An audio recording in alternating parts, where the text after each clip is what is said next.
हे बघायचं नाही, जगायचं.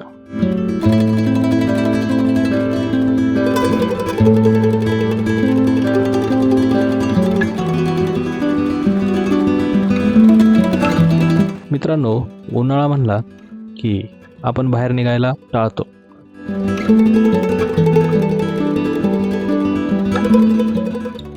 पण तुम्हाला जर सांगितलं की उन्हाळ्यातच काही अशी फुलं फुलतात जी तुम्ही नॉर्मली कधीच बघू शकत नाही, आणि ही फुलं आपण बरेचदा वाटेने जाताना असतात पण आपलं त्यांच्याकडे लक्ष जात नाही. काही अशाच फुलांबद्दल आणि अशाच अनुभवांबद्दल आपण आज या व्हिडिओमध्ये बघणार आहोत.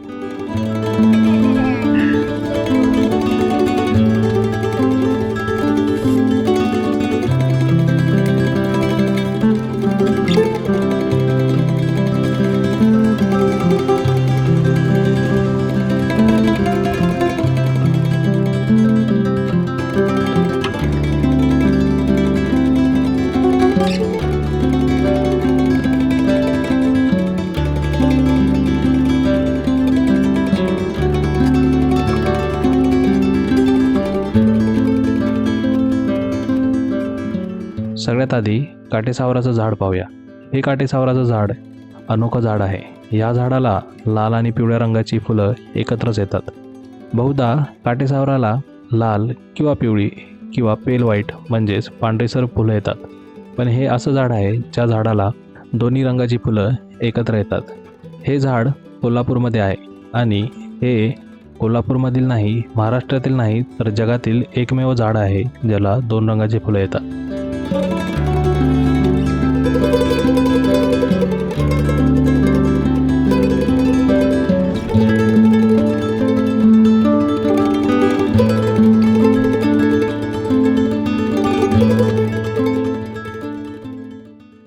ह्या झाडाबद्दल अधिक माहिती आपल्याला कांबळे सर सांगतील. माझं नाव दीपक कांबळे.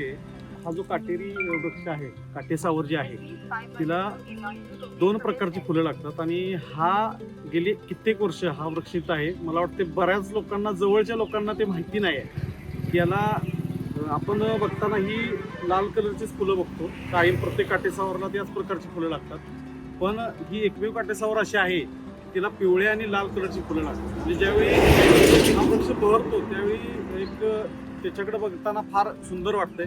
आणि मला वाटतंय फक्त हा महाराष्ट्रातच नव्हे तर संपूर्ण जगातलं हे एकमेव असं काटेसावर आहे की त्याला दोन प्रकारची फुलं लागतात. हा वृक्ष जो रस्ता रुंदीकरणासाठी जे काम चालू आहे त्याच्यामध्ये जाणार होता, पण इथल्या वृक्षप्रेमींनी त्याच्या संदर्भात शासनाला माहिती देऊन तो वृक्ष वाचवलेला आहे. आणि हा वृक्ष असाच असा कायम पद्धतीने राहणार आहे. तर मी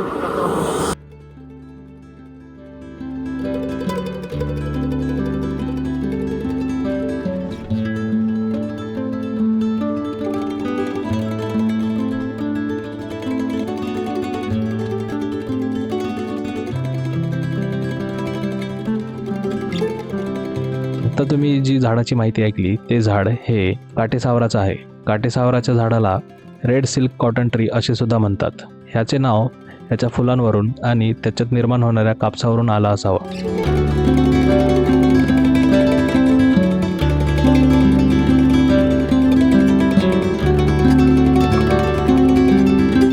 रेड सिल्क कॉटन ट्रीचे बरेच औषधी गुण आहेत.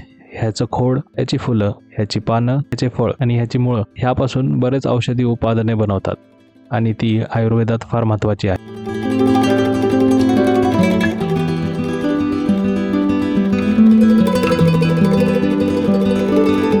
हे झाड जसं माणसाला महत्त्वाचं आहे तसंच ते झाड पशुपक्ष्यांनाही महत्त्वाचं आहे.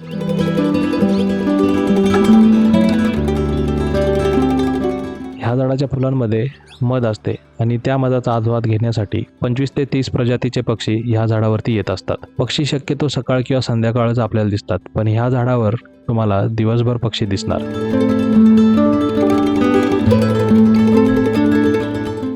आपण ह्या झाडाजवळ जेमतेम अर्धा तास उभा असू, पण ह्या अर्ध्या तासात आपल्याला किती पक्षी पाहायला मिळाले ते तुम्ही इथं बघू शकताय. हे तर थोडेच पक्षी आहेत, पण ह्या झाडावरती आलेले संपूर्ण पक्ष्यांच्या व्हिडिओचा संच मी या व्हिडिओच्या शेवटला ठेवलेला आहे. तुर्तास आपण पुढची माहिती पाहूया.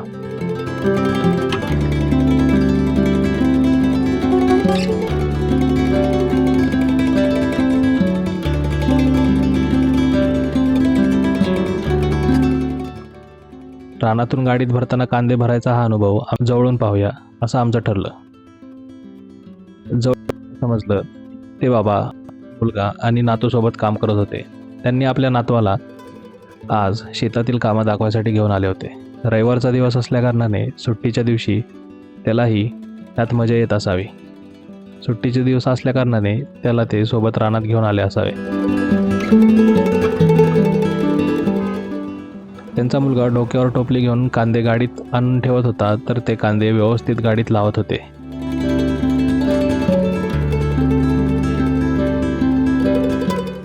हे कांदे ते नंतर बाजारात घेऊन जाणार आहेत असे त्यांनी सांगितलं. कुठलं पीक घेता, काय घेता, तुम्ही कुठल्या गावचे, असे सगळं बोलणं झाल्यावर आम्ही आमची वाट धरली.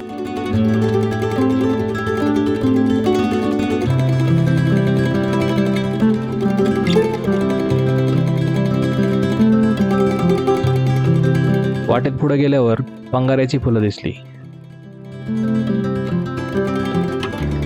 हे काटेसावर सारखंच उन्हाळ्यात येणारं फूल आहे. पंगाऱ्याचं झाड सुद्धा बांधावर, रानात किंवा रस्त्याच्या कडेला तुम्हाला दिसेल. हल्लीच महाराष्ट्रात अनेक ठिकाणी रस्ता रुंदीकरण झाले, त्यात ह्याची बरीच झाडं तोडण्यात आली. त्यामुळे ही झाडं आता कमी झालेली दिसतात, पण काही ठिकाणी विलक्षणपणे ह्यांची संख्या अजूनही कायम आहे. गावकरी काही ठिकाणी ह्या झाडांना होळीच्या दरम्यान काटेरी झाड म्हणून जाळतात. तसं न करता ह्या झाडांचं आपण संवर्धन करायला पाहिजे, हे मात्र नक्की. ही झाडं आपल्याला जरी जास्त फायद्याची नसली तरी ही पशुपक्ष्यांना खूप फायद्याची आहेत. ह्या झाडांवरती पशुपक्षी त्या झाडांच्या फुलांमधलं मध खायला येतात. वाटेत पुढे गेल्यावर अजून एक काटेसावराचं झाड दिसलं. ह्या झाडात पोपटांची मजा चालू होती. जवळच असलेल्या ज्वारीच्या शेतातून ते ज्वारीची कणसं आणत होते आणि खात होते. त्यांचेच हे काही दृश्य.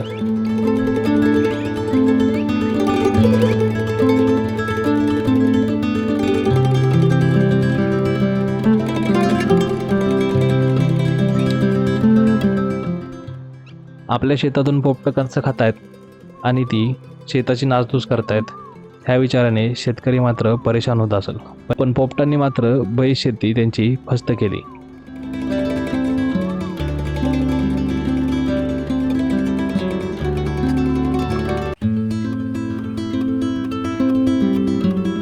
शेतीच्या जवळच आम्हाला एक दगडी विहीर दिसली. 6 ते 8 गुंठ्यात ही विहीर असावी असा अंदाज आहे. ह्या विहिरीचं पाणी पाहून फार छान वाटलं. ह्या विहिरीचं पाणी स्वच्छ होतं आणि त्याच्यात एक कासवसुद्धा होतं. ते कासव आम्हाला पाहायला बाहेर आला असावं. बऱ्याच दिवसांनी ह्या साईडला कोण आलं असा त्याचा विचार असावा. असो, त्याचा काय विचार होता हो त्यालाच माहीत.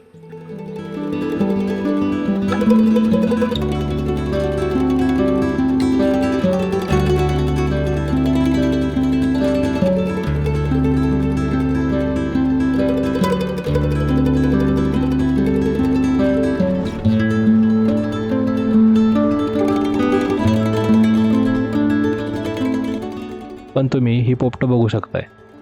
ज्वारीच्या कणसांवर मज्जा करून ती आता आपली चोच आणि नखं साफ करत आहेत. आणि एक पोपट तर शेतातच बसून ज्वारी खात आहे. पोपटं पण तशी नामशेष होत चाललीत. बरेच ठिकाणी पोपटं दिसून यायची, पण सध्या पेस्टिसाईडचा वापर आणि शहरीकरण झाल्यामुळं, पोपटांना खाद्य आणि त्यांची अवैध शिकार झाल्यामुळं पोपटांची संख्या कमी झाली आहे.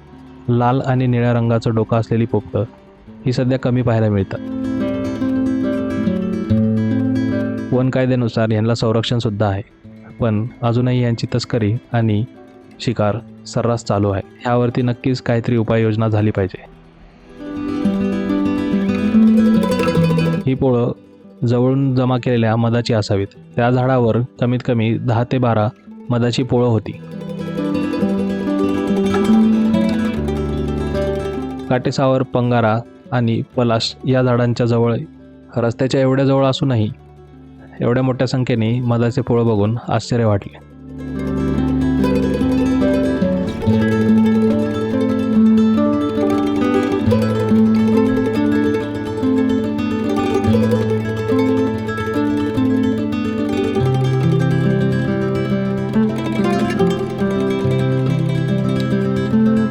काटेसावराच्या झाडावरती दिसलेले पक्ष्या ही व्हिडिओ तुम्ही पूर्ण पहा. ह्यामध्ये कमीत कमी 20 ते 25 प्रकारचे पक्षी आहेत. मला ह्यांची नावं येत नाहीत, पण हे पक्षी बघण्यातले आहेत. काही नवीन आहेत तर काही नेहमीचेच आहेत. बुलबुल आहे, कोकिळ आहे, हळद्या आहे. ह्यात असलेली पक्षी तुम्हाला सगळे ओळखता येत आहेत का पाहूया. चॅनलवर असेच व्हिडिओ आपण अपलोड करत असतो, ते व्हिडिओ नक्की पहा. व्हिडिओ आवडल्यास चॅनलला सबस्क्राईब नक्की करा.